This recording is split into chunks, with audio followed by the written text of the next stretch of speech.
하나님 말씀 함께 보도록 하겠습니다. 오늘 우리가 함께 나눌 하나님 말씀은 마태복음 4장 23절부터 25절까지 말씀입니다.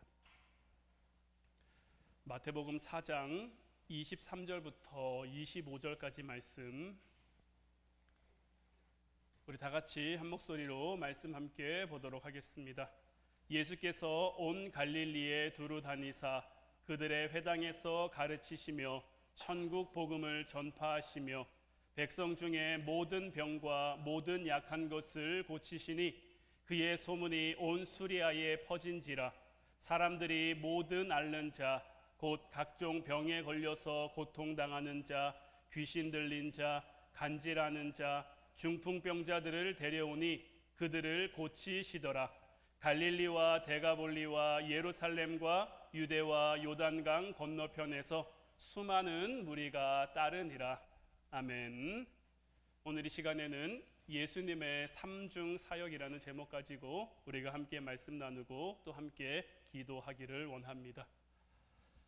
누가복음 14장을 보면요, 예수님이 비유로 말씀하신 말씀이 나오는데 어떤 사람이 큰 잔치를 베풀고 많은 사람을 청했는데 처음에는 그 청한 사람이 오기로 했나 봅니다.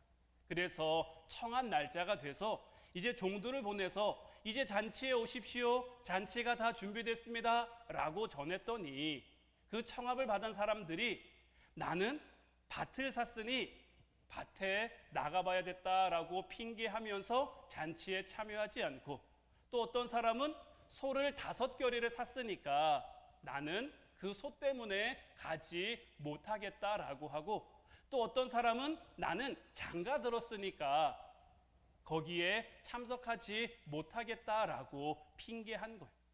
종이 돌아와서 이 사람들의 이야기를 주인에게 전했더니 주인이 이번에는 뭐라고 말합니까? 이제 밖에 나가서 시내의 거리와 골목으로 가서 가난한 자들, 몸이 불편한 자들, 맹인들, 저는 자들을 이제 잔치에 데려오라. 그래서 종들이 나가서 그런 사람들을 데리고 왔는데, 그래서 잔치에 자리를 채웠는데 그래도 자리에 남는 자리들이 있으니까 이번엔 또 이제 산 울타리로 나가서 다른 사람들을 또 데려다가 이 잔치를 채우라 라고 말씀하신 거죠. 여기서 첫 번째 초대받은 이 사람들은 유대인을 의미합니다. 그들은 하나님의 택하심을 받은 백성이고 하나님께서 보내주시겠다라고 약속하신 메시아를 간절히 기다렸던 사람들이지만, 정작 예수님이 천국잔치에 그들을 초청했을 때, 하나님 나라에 가기 위한 회개의 잔치에 그들을 초청했을 때 그들은 그 초대를 거절했습니다. 그래서 주인이 다시 보내 가난한 자들, 병든 자들, 눈먼 자들, 이런 이들을 이제 잔치에 초대했는데, 이후로 이 초대받은 이 사람들은 뭐냐면 유대인으로 태어나기는 했지만 유대인으로 취급받지 못하던 이들, 사마리아 사람이라던가 아니면 죄인이라고 불리던 사람들, 세리, 그런 사람들이 이 두 번째 그룹에 해당하는 사람들이에요.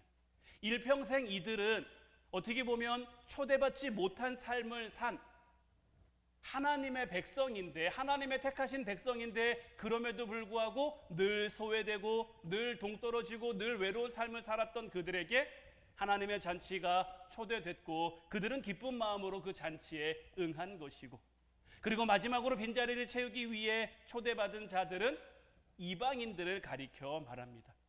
당시의 이방인들은요, 하나님으로부터 버림받은 백성이라고 여겨졌단 말이에요. 그런데 버림받았던 이방인들이 오히려 하나님의 잔치에 참여한 자들, 예수님께서도 제자들 마지막으로 승천하시면서 제자들에게 당부하신 말씀이 뭡니까? 너희는 가서 모든 족속으로 제자를 삼고 온 유대와 사마리아와 땅끝까지 이르러 내 증인. 먼저는 유대입니다. 예루살렘과 유대 지역에 먼저 복음이 전해지는 거예요. 왜냐하면 그들은 하나님에게 택함 받은 민족들이기 때문인 거예요. 그리고는 사마리아 지역, 이 사마리아는 참 비운의 땅이죠. 그들 스스로 다른 민족과 섞이고 싶지 않았는데 아수르가 북이스라엘을 점령하면서 펼친 그 정책 때문에 그들은 어떻게 보면 비운의 민족이 됐단 말이에요. 그곳에 살면서 피가 섞인 민족. 그래서 순수 유대 혈통을 가진 사람들에게 속된 말로 정말 개처럼 취급받는 그런 이들이었는데, 하나님의 천국 잔치가 예루살렘과 유대를 건너 사마리아에까지 이르는 것이고, 그 다음으로는 하나님으로부터 버림받은 백성들이라고 취급받았던 이방인들에게까지, 그래서 오늘 이 시대를 살아가는 저와 여러분들에게까지 하나님 나라의 잔치에 초대될 수 있는, 그 잔치에 참여할 수 있는 기회가 주어진 거죠. 이 비유는 근본적으로는 구원으로의 초대를 의미합니다. 택함을 받은 사람에게 하나님께서 그 초청을 보내시는 것으로, 아무에게나 보내는 초청이 아니기 때문에 우리는 이 초청에 참여하기 위해, 이 잔치에 참여하기 위해 어떤 일이 있어도 핑계를 대거나 미뤄서는 안 되는 거죠. 그런데 오늘 저와 여러분들은 이 구원으로의 초청 이후에, 왜냐하면 이미 저와 여러분들은 이 구원으로의 초청에 참여한 자들이잖아요. 하나님께서 베푸신 그 천국 잔치에 참여한 자들로서 이제 구원으로의 초대에 이어서 또 하나의 중요한 초대가 있는데, 그 초대에 응하는 자가 되기 위해서 오늘 말씀을 함께 나누길 원하는 거예요. 그 초대는 뭐냐? 바로 우리에게 맡겨주신 그 삶의 자리로의 초대입니다. 일꾼으로의 초대라고도 할 수 있고요, 사명자로서의 초대라고도 할 수 있는 거예요. 하나님은 그분을 알지 못하는 자들은 구원으로 먼저 부르시고 구원으로 초청하지만, 이미 구원받은 저와 여러분들 같은 하나님의 자녀들에게는 하나님이 맡기신 그곳에서 하나님의 백성, 하나님의 사람으로 살아갈 수 있도록 그 삶으로 우리를 부르시고 초대하시는 거예요.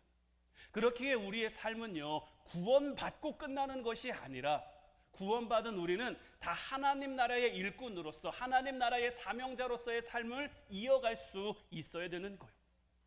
하나님이 우리를 구원으로 부르실 때도 우리가 핑계하거나 변명해서는 안 되지만, 하나님이 우리를 일꾼으로 부르실 때도 우리는 핑계해서는 안 되는 거예요. 왜냐하면 하나님의 일꾼으로 우리가 이 땅의 삶을 살아가는 것이 우리가 선택할 수 있는, 그렇게 삶을 살겠다 안 살겠다 할 수 있는 그런 부분이 아니라 반드시 해야만 하는 필수 사항이기 때문인 거예요. 성경을 보다 보면요, 하나님의 자녀, 하나님의 백성, 예수님 믿는 자들을 표현할 때 포도원의 일꾼이라든지, 아니면 달란트를 받은 종이라든지, 씨를 뿌리는 농부라든지, 이런 식으로 비유로 이렇게 사용돼서 말할 때가 있는데, 이들 모두는 다 뭡니까? 하나님 나라 일꾼으로 초대된 사명자들을 뜻하는 거죠. 그러니까 우리 믿는 자의 삶은요, 하나님께 구원받고 그 구원받는 것으로 끝나는 것이 아니라, 구원받고 난 다음에는 하나님께서 맡겨주신, 하나님께서 허락하신 그 삶의 자리에서 하나님 일꾼으로, 하나님 사명자로서의 삶을 살아갈 수 있어야 되는 거죠. 독일의 신학자이자 목회자였던 디트리 본 회퍼라는 사람은요, 나를 따르라 라는 책을 썼는데, 이 책에서 굉장히 좀 재미있는 표현을 사용했어요.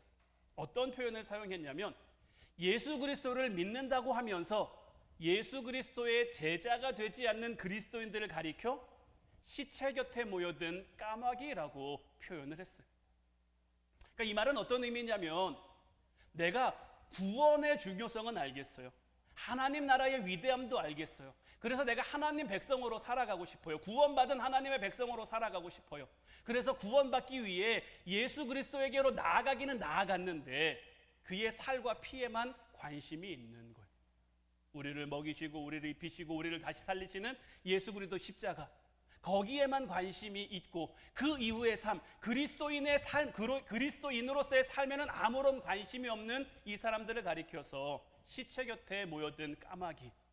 그러니까 믿는 자라면 예수 그리스도의 십자가 공로에만 머물러 있는 것이 아니라 예수 그리스도를 따라가는 제자와 일꾼이 되어야 하는 거죠. 부활하신 예수님께서 나를 따라오라고 하는데도 뒤따르지 않고 십자가 죽음에만 머물러 있다면, 예수님이 부활하신 그 장면에만 머물러 있다면 우리는 더 나아가지 못하는, 하나님이 원하시는 그 삶을 살아가는 모습이 아닌 게 되는 거죠. 뭐 요즘 이 시대를 보면요, 뭐 청년 실업이나 뭐 직장 잃은 무직자나 이런 사람들이 굉장히 많아서 이 실업과 관련된 문제가 정말 사회 문제로 대두될 만큼 심각한 문제라고 하는데, 영적인 세계도 이와 비슷한 것 같아요. 구원은 받았는데 하나님 나라의 백성, 하나님의 자녀라는 이름은 가지고 있는데 하나님 나라를 위해서 일하지 않는, 사역 없는, 사명 없는 크리스천들의 그 실업난도 굉장히 심각한 거죠. 누가복음 10장 2절 말씀을 보면 이르시되 수소할 것은 많되 일꾼이 적으니 그러므로 추수하는 주인에게 청하여 추수한 일꾼들을 보내주소서 하라 라고 예수님께서 말씀하셨는데, 일꾼이 주인을 따르는 건요, 선택이 아니라 의무입니다. 반드시 해야 할 겁니다. 하나님은 여전히 하나님 나라를 위해 일할 일꾼을 찾고 계신단 말이에요. 바라기는 모든 믿는 자를 부르시는, 특별히 여러분들 한 사람 한 사람을 부르시는 그 주님의 부르심에 핑계하지 않고 변명하지 않고 순종할 수 있는 여러분들 되시기를 주님의 이름으로 축원해 드립니다. 그럼 우리가 이제 하나님 나라의 일꾼으로 살아가야겠다는 것, 이제 구원받았으니까 구원받은 하나님의 백성다운 삶을 살아가야겠다는 것은 알겠는데, 그럼 우리가 예수님을 따라가는 자로서 우리는 이 땅 가운데 어떻게 살아가야 할까요? 어떤 삶을 살아가는 것이 하나님의 일꾼으로 살아가는 것이며 하나님이 맡겨주신 사명자로서의 삶을 살아가는 걸까요? 우리는 예수 그리스도의 십자가를 따라가는 자죠. 예수님께서도 우리에게 누구든지 나를 따라오려거든 날마다 자기를 부인하고 자기 십자가를 지고 나를 따라오라고 했단 말이에요. 그러니까 우리는 예수님을 따라가는 자들로서 예수님이 이 땅 가운데 하셨던 것을 그대로 하면 되는 거죠. 오늘 우리가 함께 본 이 본문 말씀 다시 한번 보면요, 예수께서 온 갈릴리에 두루 다니사 그들의 회당에서 가르치시며 천국 복음을 전파하시며 백성 중에 모든 병과 모든 약한 것을 고치시니 그의 소문이 온 수리아에 퍼진지라. 사람들이 모든 앓는 자, 곧 각종 병에 걸려서 고통당하는 자, 귀신 들린 자, 간질하는 자, 중풍병자들을 데려오니 그들을 고치시더라. 갈릴리와 데가볼리와 예루살렘과 유대와 요단강 건너편에서 수많은 무리가 따르니라. 이 말씀이요, 예수님이 이 땅 가운데 오셔서 하셨던 일들을 가장 잘 요약해 놓은 말씀이에요. 그러니까 이 말씀을 가리켜요, 예수님의 삼중 사역이다 라고 이야기를 하는데, 왜 삼중 사역이냐면 이 땅 가운데 예수님이 오셔서 했던 세 가지의 중요한 그 사역, 그래서 우리도 이 땅을 살아가는 동안에 하나님의 일꾼, 맡겨주신 그 사명을 감당하는 자로 살려면 예수님이 하셨던 이 삼중 사역을 그대로 따라가면 되는 거예요. 이것이 우리가 예수님 제자로서, 예수님의 일꾼으로서 가장 확실한 삶을 살아갈 수 있는 방법이 되는 거죠. 먼저 예수님께서는 말씀을 전하는 말씀 사역을 굉장히 중요하게 여기셨어요. 예수님은 갈릴리 온 지역을 두루 다니시면서 안식일마다 빠지지 않고 회당에 가셔서 말씀을 듣거나 말씀을 가르치셨는데, 뭐 이뿐만이 아니죠. 예수님께서 처음 공생의 사역을 시작하시기 전에 40일 동안 광야에서 금식하셨을 때 그 금식을 끝내고 나오는 그 예수님을 향해 마귀가 세 가지 유혹을 하죠.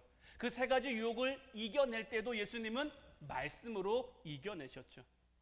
바리새인들이 온갖 수단과 온갖 방법으로 여러 가지 율법의 교묘한 틈을 이용해서 예수님을 공격하고 넘어뜨리려고 했는데, 예수님은 어떻게 하십니까? 오히려 더 해박한 성경 지식을 가지고 그들을 압도하셨고, 목자 잃은 양 같은 그 백성들을 하나님의 말씀으로 가르치셨단 말이에요. 그러니까 사실 예수님은요, 요한복음 1장을 보면 잘 나와 있지만 말씀 그 자체이신 분이잖아요. 말씀이 육신되어 이 땅에 오신 분이 예수 그리스도이시잖아요. 그러니까 말씀 자체이신 그분이기 때문에 사실 예수님은 말씀을 들을 필요도 없고요, 말씀을 배울 필요도 없습니다. 그런데 예수님께서는 친히 회당에 가셔서 말씀을 듣기도 하셨단 말이에요. 또 마귀를 쫓아냄에 있어서도요, 예수님이 마귀를 그냥 못 쫓아내시겠습니까? 꼭 말씀이 있어야만 했을까요? 말씀이 없으면 예수님이 마귀를 못 쫓아내셨을까요? 예수님의 능력이라면, 예수님의 권능이라면 말씀 없이도 얼마든지, 아니면 본인 자체가 말씀이니까 그냥 본인 스스로 얼마든지 마귀를 쫓아낼 수 있단 말이에요. 그런데 말씀을 통해서 굳이 마귀를 쫓아내셨어요. 그러니까 이것은 모두 예수님 당신을 위해서가 아니라 우리에게 우리가 따라갈 그 길을 보여주시기 위함인 거예요. 그러니까 너희가 앞으로 나의 제자로 평생 삶을 살아가려면 항상 말씀이 있는 곳에 머물러야 한다라는 거죠. 말씀이 전해지는 곳에 와서 말씀을 들어야 하며 말씀을 항상 귀담아 듣고 말씀으로 우리의 삶을 무장해야 한다라는 거죠. 하나님의 말씀은요, 힘과 능력이 있어서 좌우의 날선 어떤 검보다도 예리하죠. 그리고 그 예리한 하나님의 말씀은 오늘도 우리를 고치고 계신 거예요. 하나님의 뜻대로 살아갈 수 있도록, 하나님의 방법대로 살아갈 수 있도록, 때로는 세상이 우리를 향해 하나님 말씀대로 살아가는 것이 어리석고 무모하고 바보 같다라고 말할지라도 그럼에도 불구하고 하나님의 말씀이 진리이고 하나님의 말씀은 변하지 않는 하나님의 능력되는 말씀이기에 우리가 그 말씀대로 따라 살아갈 수 있도록, 그 말씀에 순종하며 살아갈 수 있도록 우리의 영과 혼과 관절과 골수를 찔러 쪼개는 그 칼로 우리의 영혼을 건강하게 만들도록, 우리의 삶이 강건해지도록 하나님이 만드실 거예요. 그러니 예수님이 말씀 중심의 삶을 살아가셨던 것처럼 우리도 어떤 삶을 살아야 됩니까? 늘 말씀 중심의 삶. 말씀이 우리의 삶에서 떠나면 안 되는 거예요. 항상 말씀을 우리의 삶 가운데 가까이 두고, 신명기를 보면 모세가 이스라엘 백성들에게 이런 말을 전하죠. 너희가 이제 들어가면 너의 손목에도 말씀을 붙이고 미간에도 말씀을 붙이고 집에 앉아 있을 때나 서 있을 때나 길에 있을 때나 어디서든지 말씀을 강론하라고 나오는데, 이건 역시 마찬가지죠. 하나님의 말씀을 가까이 하는 삶을 살아야. 왜 하나님의 말씀을 가까이 하는 삶을 살아야 됩니까? 우리가 하나님의 말씀을 가까이 해야 하나님을 알 수 있잖아요. 하나님을 알아야 하나님께 더 가까이 갈 수 있잖아요. 하나님과 가까이 하지 않으면서 우리가 어떻게 하나님의 일꾼으로서 하나님의 은혜 받는 삶을 살아갈 수 있겠습니까? 그러니 예수님이 그러하셨던 것처럼 말씀 중심의 삶을 살아가는 여러분들 되시기를 주님의 이름으로 축원해 드립니다. 두 번째로 예수님이 중요하게 하셨던 사역 가운데 하나가 뭐냐? 치유 사역입니다. 예수님은 모든 사람을 치료하는 치유사였죠. 그분의 이름이 선포되는 곳마다 치유와 회복이 일어났고요, 그분의 손길이 머무는 곳마다 각종 병마가 떠나갔단 말이에요. 누가복음 4장 18절 말씀 보면 주의 성령이 내게 임하셨으니 이는 가난한 자에게 복음을 전하게 하시려고 내게 기름을 부으시고 나를 보내사 포로된 자에게 자유를, 눈먼 자에게 다시 보게 함을 전파하며 눌린 자를 자유롭게 한다라고 되어 있는데, 이 말씀은 원래는 이사야의 말씀입니다. 예수님을 향한 이사야의 예언의 말씀인데, 예수님께서 이 말씀을 다시 인용하시면서 예수님이 이 땅 가운데 왜 오셨는지, 어떤 사역을 하실지에 대해서 전하신 건데, 예수님은 육신의 병을 고쳐주시고 상한 심령을 만져주시고 포로로 잡힌 사로잡힌 자들에게 자유를 주시고 눈먼 자를 다시 보게 하시며 눌린 자를 자유롭게 하시는 거예요.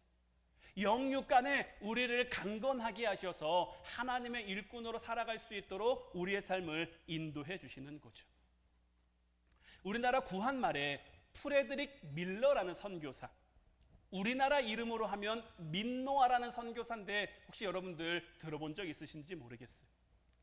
이렇게 생기신 이분 말고 두 아들도 함께 왔었는데, 두 아들이 먼저 죽고 그리고 얼마 안 돼서 사모님이 돌아가시고 그리고 혼자 남아서 충청도 일대, 특히 충청북도 일대에 하나님의 복음이 전해지는 데 앞장선 이 선교사님인데, 이분이 쓰신 찬송가 중에 하나가 뭐냐면 예수님이 누구신가. 원래는 예수는 누구신고 하니? 라는 제목이었다고 하더라고요. 근데 이게 지금은 예수님은 누구신가? 라는 찬송가로 바뀌었는데, 이분이 이 찬송가를 왜 쓰셨냐면 그 당시 이제 조선 사람들에게 예수님이 누구신지를 전해야 되는데 어떻게 하면 잘 전할 수 있을까? 그래서 이분의 어떤 신앙의 고백인 거예요. 그러니까 예수님이 이 땅 가운데 오셔서 어떤 사역을 하시는지, 특별히 예수님의 치유 사역과 관련된 그런 내용들이 많은데, 그러니까 예수님이 누구신가라는 그 찬송가의 거의 가사인 거예요. 예수님이 이 땅 가운데 어떤 사역을 하셨습니까? 우는 자의 위로와 없는 자의 풍성, 천한 자의 높임과 잡힌 자의 노임, 약한 자의 강함과 눈먼 자의 빛, 병든 자의 고침과 죽은 자의 부활, 추한 자의 정함과 죽을 자의 생명, 죄인들의 중보와 멸망자의 구원. 이 땅 가운데 오셔서 예수님이 하셨던 사역들인 거고, 우리도 그 뒤를 따라 이 예수님의 발자취를 따라가야 된단 말이에요. 그러면 자, 예수님은 예수님이시니까 가는 곳마다 병도 쫓겨나고 귀신도 쫓겨나고 여러 가지 기적들이 행해졌는데, 물론 하나님이 하시고자 하면 저와 여러분들을 통해서도 이런 일을 하실 수 있지만, 매번 우리에게서 이런 일들이 일어날 수 있는 것은 아니잖아요. 그럼 우리는 자, 예수님의 치유 사역을 어떻게 따라가야 할까요? 우리는 우리가 따라가야 할 이 예수님의 치유 사역의 모습을 예수님이 정말 극찬하셨던 백부장의 그 모습을 통해서 발견할 수 있는데, 자, 백부장의 하인이 중풍병에 걸려서 죽을 위기에 처했습니다. 그 당시에 백부장이면은요, 굉장한 권력자란 말이에요. 사실 예수님쯤은요, 다른 사람들, 밑에 사람들을 시켜서 가서 예수님 좀 모시고 와, 예수님 좀 데리고 와, 이렇게도 할 수 있는 그런 사람이에요. 그리고 뭐 자기의 가족, 뭐 사랑하는 아들, 뭐 딸, 여기가 아픈 게 아니라 자기의 종, 하인이잖아요. 더더군다나 이런 거라면, 이런 상황이라면 자기가 굳이 가지 않고 다른 사람들을 통해서라도 할 수 있는데, 손수 자기가 갑니다. 예수님에게 찾아가서 자기 하인의 병 고쳐주기를 간청하죠. 그 모습에 감동한 예수님께서 그래, 내가 너와 함께 가겠다, 내가 너와 함께 가서 하인의 병을 고쳐주겠다, 이렇게 말씀하시니까 여기서 백부장이 한 번 더 뭐라고 얘기합니까? 예수님이 내 집에 오는 것을 나는 감당하지 못하겠습니다. 나도 남의 수하에 있는 사람이라서 내 상관되는 사람이 나로 하여금 이리로 가라 그러면 이리로 가고 저리로 가라고 하면 저리로 갑니다. 그러니 예수님께서는 말씀만 하시면 됩니다. 이 말에는 어떤 의미가 담겨 있는 겁니까? 지금 내 하인이 걸려있는 그 병의 권세를 누가 쥐고 있다라는 거예요? 예수님이 쥐고 있다라는 거죠. 이 백부장은 이것을 믿고 고백한 거예요. 이 믿음을 예수님께서는 귀하게 여기신 거고, 그의 큰 믿음을 칭찬하시고 하인의 병을 고쳐주신 거예요.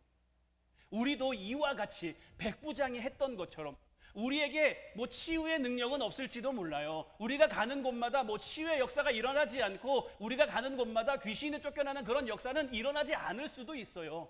하지만 우리도 우리가 할 수 있는 거 있잖아요. 병든 사람을 위해서 중보하는 것, 아픈 사람을 위해 중보하는 것, 이것이 우리의 치유하는 사명이 되어야 하는 거예요.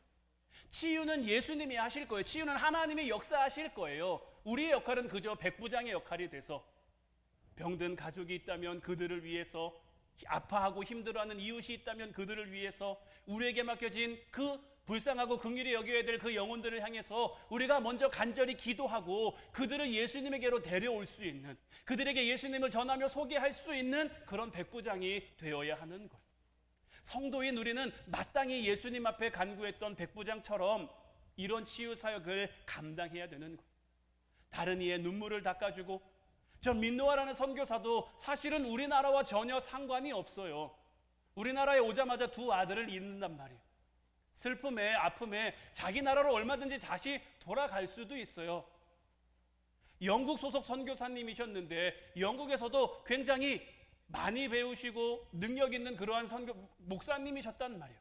그러니까 자기 나라에 돌아가셔도 얼마든지 사역할 수 있는데, 그럼에도 불구하고 자기에게 맡겨주신 그 하나님의 일을 감당하기 위해, 하나님의 일꾼으로서 하나님의 사명자로서의 삶을 감당하기 위해 우리나라의 아픈 영혼들, 불쌍한 영혼들, 긍휼히 여김 받아야 되는 그 영혼들을 위해 간절히 기도하며 복음을 전하는 저런 분들이 있으셨기에, 우리나라를 피 흘려 순교하신 그 순교자의 피가 있기에 온들 이 땅에 복음이 이어질 수 있게 된 거고, 이제는 그 길을 우리도 걸어야 하는 것. 우리도 다른 누군가를 위한 중보자가 되어 그들의 아픔을 위해 기도할 수 있는, 그들의 어려움을 위해 기도할 수 있는 그런 치유 사역에 앞장서는 저 여러분들 될 수 있기를 주님의 이름으로 축원해 드립니다. 마지막 세 번째는 전도 사역입니다. 전도 사역. 믿는 우리는요, 교회 안에서만 외치는 소리가 되는 것이 아니라 맡겨진 삶의 자리에서 외치는 소리가 될 수 있어야 됩니다.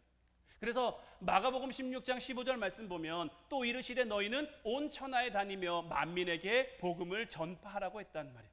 그러니까 우리는 교회 안에서만 믿음의 소리를 낼 것이 아니라 내게 맡겨주신 삶의 자리, 가정에서도 복음의 소리가 나올 수 있게, 일터와 직장에서도 복음의 소리가 나올 수 있게, 우리가 직접 밖에 나가서 예수님 믿으세요, 예수님 믿으셔야 합니다 라고 전하는 것도 좋지만, 예수님께서 우리를 이 땅에 빛과 소금이라고 하셨단 말이에요. 빛과 소금은 무엇입니까? 둘 다 그 정체를 숨기고 싶어도 숨길 수가 없다라는 거예요. 빛은 어디에 있어도 빛입니다. 빛은 허락된 공간 안에서 그 빛을 비추게 되어 있는 거예요. 지금 이곳도요, 밖은 깜깜하지만 밝을 수 있는 이유가 무엇입니까? 이곳에 빛이 있기 때문이죠. 소금은 또 어떻습니까? 소금은요, 형태를 잃어버리는 것 같아요. 어디 따뜻한 국이나 찌개나 이런 데 들어가면요, 녹아버려서 없어지는 것 같아요. 그들 가운데 완전히 다 섞인 것 같아요. 그런데 어떻습니까? 그 소금이라는 맛은 변합니까? 안 변합니까? 안 변한단 말이에요. 소금이라는 맛은 변하지 않아요.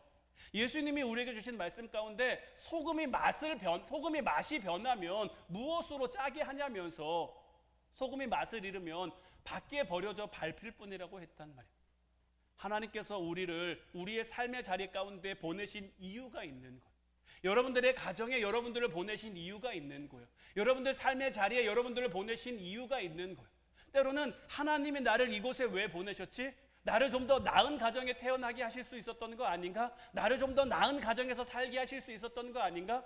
내가 좀 더 좋은 직장에서, 좋은 일터에서 좀 돈도 많이 벌고 좀 잘 먹고 잘 살게 하실 수 있는 거 아닌가? 라는 그런 마음이 우리에게 들 수도 있지만, 늘 말씀드리지만 우리가 이 땅 가운데서 잘 먹고 잘 사는 것보다 더 중요한 것은 뭐냐면 하나님의 영광을 위해 사는 겁니다. 우리가 먼저 그의 나라와 그의 의를 구하면요, 우리에게 있어야 할 것들, 우리에게 필요한 것들은요, 하나님이 알아서 주시게 되어 있는 거예요. 공중의 새들처럼, 들에 핀 꽃들처럼 하나님이 그들을 먹이시고 입히시는 것처럼 우리의 삶을 이끌어 주시고 인도해 주시는 거예요. 그런데 자꾸만 우리가 하나님의 일꾼된 자로서 살아가야 되는데, 누가복음 14장 말씀에 나와 있는 그 비유 말씀처럼 하나님은 하나님의 일꾼으로 우리를 부르시는데, 하나님, 내가 지금 밭이 있어서 밭에 가봐야 됩니다. 내가 소를 사서 소한테 가봐야 됩니다. 하나님, 내가 장가 들어서 이런저런 내 삶에 그럴듯한 핑계, 지금 내가 바쁩니다. 지금 내가 정신없습니다. 지금 내가 어렵습니다. 지금 내가 아픕니다. 여러 가지 이유와 핑계, 현실적인 모습만 봤을 때는 그럴듯해 보일 수도 있어요. 그럴만해 보일 수도 있어요. 늘 말씀드리지만 저는 여러분들의 상황, 저는 여러분들의 사정 얼마든지 이해해 드릴 수 있어요.